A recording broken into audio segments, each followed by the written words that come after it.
ఇంతమంది గుమిగూడి మరి ఒక ముక్త కంఠంతో చెప్తా ఉన్నారు ఆపరేషన్ కగారు ఆపాలని చెప్పి. కానీ కేంద్ర ప్రభుత్వం దీని పట్ల అసలు ఎలాంటి చర్యలు కూడా తీసుకోవట్లేదు. శాంతి చర్చలకు సిద్ధంగా లేదు, మేము శాంతి చర్చలు చేసేది అని చెప్పి తేల్చి చెప్తా ఉన్నారు అమిత్ షా లాంటి వాళ్ళు. ఏం చెప్తారు అసలు? శాంతి చర్చలు జరపడము అని అమిత్ షా ఇప్పుడు చెప్పడం అంటే, ఇవాళ వాళ్ళు అడవుల్ని, ఆదివాసుల్ని కార్పొరేట్ సంస్థలకి తాకట్టు పెట్టడం, కార్పొరేట్ సంస్థలకి అప్పచెప్పడం. ఇవాళ ఆదివాసీలు చేస్తుంది ఏంటి? జమీన్ జంగల్ మాది అని వాళ్ళు పోరాడుతున్నారు. పోరాడుతున్నటువంటి వాళ్ళ మీద ఇవాళ పెద్ద ఎత్తున దాడులు చేయడము, అసలు అక్కడ లేకుండా చేసి ఏం చేస్తారు వీళ్ళు? దేనికోసం చేయాలి వీళ్ళు?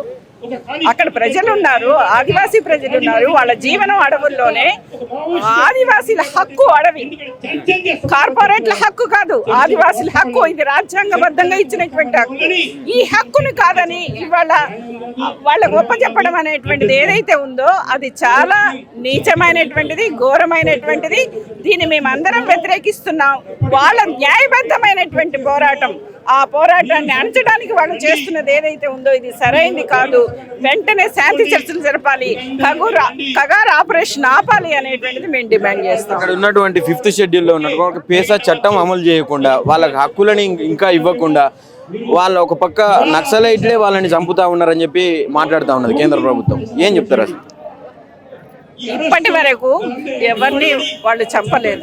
చంపుతున్నది మీరు పట్టుకొనే. ఇవాళ జనవరి నుంచి ఇప్పటి వరకు 700 మందిని చంపారు.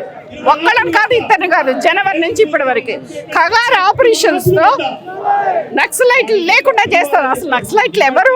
నక్సల్స్ అంటే ఇవాళ జమీన్ కావాలని పోరాటం చేసేవాళ్ళు. నక్సల్బరీ ప్రాంతంలో భూ పోరాటం చేసినటువంటి దాని వారసత్వంగా వాళ్ళు చేస్తున్నటువంటిది. అంటే ప్రజలకు భూమి వద్దనా నీ ఉద్దేశం? వాళ్ళని ఎవ్వరు కూడా కగారు ఆపరేషన్ ద్వారా ప్రజలకు భూమి వద్దనే దాన్ని నువ్వు తీసుకెళ్ళదలుచుకున్నావా అనేటువంటిది మేము ఇవాళ ప్రశ్నిస్తా ఉన్నాం. మేము అడిగేది ఏంటంటే, దున్నేవాడికి భూమి, పని చేసుకునేటువంటి వాడికి హక్కు, ఆదివాసులకి అటవీ పైన హక్కు అనేటువంటిది మేము డిమాండ్ చేస్తూ ఉన్నాం. ఆ డిమాండ్ కోసం అని పోరాడుతూ ఉన్నటువంటి వాళ్ళు ఉన్నారు. ఆ పోరాడుతున్నటువంటి వాళ్ళని మేము తీసుకెళ్లి కాల్చి చంపడం అనేటువంటిది చాలా నీచమైంది. ఒక దేశం మీద ఉపయోగించాల్సినటువంటి సైన్యాన్ని ఆదివాసీల మీద ఇవాళ ఉపయోగిస్తూ ఉన్నారు. వేలాది సైన్యాన్ని ఇవాళ అక్కడ చేస్తా ఉన్నారు. ఇది సరైనది కాదు అనేటువంటిది. అక్కడ వాళ్ళని ఎన్కౌంటర్ చేసిన తర్వాత కూడా శవాలన్నీ ముందర పెట్టుకొని అందులో ఒక మన జాతీయ జెండాను నాటి వాళ్ళు సంబరాలు చేస్తూ ఉన్నారు, ఎగురుతా ఉన్నారు కేరింతలు. అంటే అదంతా మన భారతదేశ ప్రాంతమే కదా, ఎందుకు అట్లా చేస్తూ ఉన్నారు? అసలు దాన్ని చూసిన తర్వాత మీకేమనిపించింది?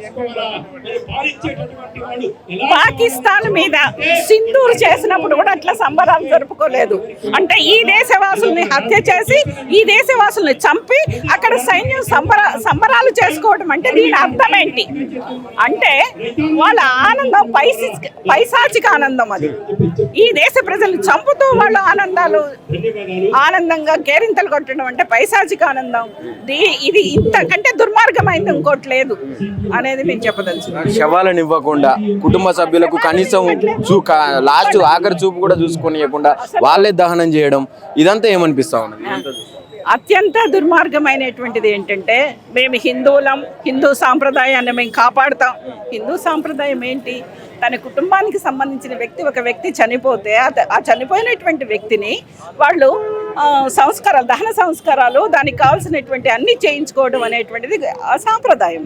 ఆ సాంప్రదాయాన్ని కాదని ఇవాళ చనిపోయిన తర్వాత కూడా వాళ్ళకి, కుటుంబాలకి అవి ఏమి అస్థికలు కానీ, బూడిద కానీ, శవాలు కానీ ఇవ్వకపోవడం అనేటువంటిది మరీ దుర్మార్గమైంది.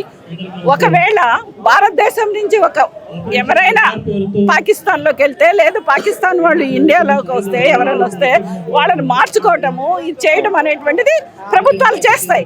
కానీ అలాంటి చర్యలను కూడా చేయకపోవడం అనేటువంటిది కాకుండా ఇవాళ చాలా దుర్మార్గంగా అసలు కనపడినట్టు తీసుకెళ్లి కాల్ చేయడము అంటే ప్రజల కోసం మాట్లాడే ఏ వ్యక్తిని మేము ఉంచము అనేటువంటి పద్ధతిలో వాళ్ళు చేస్తున్నది ఏదైతే ఉందో దాన్ని మేము తీవ్రంగా ఖండిస్తున్నాం. ప్రభుత్వం వెంటనే శాంతి చర్చ అనేటువంటిది మేము డిమాండ్ చేస్తాం. ఫైనల్ గా అంటే నక్సలిజం అసలు ఇప్పుడు అవసరం లేదు ఈ కాలంలో, అంటే బీజేపీ వచ్చిన తర్వాత ప్రధానంగా ప్రజాస్వామ్యాన్ని కాపాడుతూ ఉన్నది, ప్రజాస్వామ్య దేశంగా తీర్చిదిద్దిండు మోడీ గారు అని చెప్పి మాట్లాడుతూ ఉన్నారు. ఇందులో నిజంగా వాళ్ళు అన్నట్టు నక్సలిజం అవసరం? ఒకటి ఆకలి ఉన్నంత కాలము భూమి కోసం పోరాడుతున్నంత కాలము ఉంటది. ఆకలి లేకుండా పోతుందా ఈ దేశంలో? లేదా? ఇవాళ ఎంతమంది ఆకలితో అలమటిస్తా ఉన్నారు? నక్సలిజం పుట్టిందే భూమి కోసం. భూమి దున్నేవాడికి భూమి వచ్చినటువంటి పరిస్థితి ఉందా?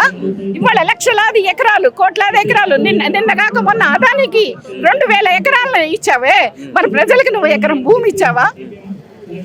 ఇవ్వకుండా నువ్వు వాళ్ళని తుడిచిపెడతా అనడము అది ఎవ్వరూ చేయగలిగినటువంటిది కాదు, ఎవ్వరు చేసేటువంటిది కాదు. అమిత్ షాకి చెప్పేది ఒకటే, నీ తరం కాదు, నీ ముత్తాత తరం కూడా కాదని మేము చెప్పదలుచుకున్నాం. భారతదేశంలో ఎప్పుడైతే ఆకలి అన్యాయం లేకుండా పోతుందో అప్పుడు మాత్రమే ఇక్కడ ఇది ఆగుతుంది తప్ప, ఇక్కడ ఆకలి అన్యాయం దోపిడీ ఉన్నంత కాలం నక్సలిజం ఉంటది అనేది మేము చెప్పదలుచుకున్నాం.